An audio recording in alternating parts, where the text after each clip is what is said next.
పత్రికలు, టీవీలు, కథనాలు ఎవరో చెప్పారని రాసేస్తే గనక ఊరుకోరు పవన్ కళ్యాణ్.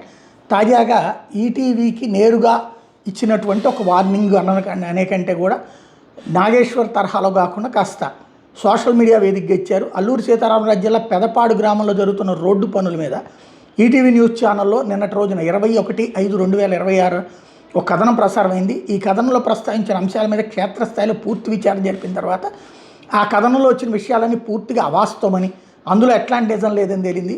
ఈటీవీ లాంటి ప్రముఖ ఛానళ్ళు ఇట్లాంటి వార్తను ప్రసారం చేసే ముందు 1-2 సార్లు సరిచూసుకుంటే మంచిది. సహేతుకమైన విమర్శలను, సూచనలను ఎప్పుడూ ఆహ్వానిస్తాం. రాష్ట్రంలో వేసిన ప్రతి రోడ్డు క్వాలిటీ చెక్ చేశాకే కాంట్రాక్టర్లకు పూర్తి డబ్బులు చెల్లిస్తున్నాం. పన్నుల్లో నాణ్యత లోపిస్తే సంబంధిత కాంట్రాక్టర్తో పాటు వాళ్ళకి సహకరించిన అధికారుల మీద కూడా చర్యలు తీసుకోవడానికి సిద్ధంగా ఉన్నాం.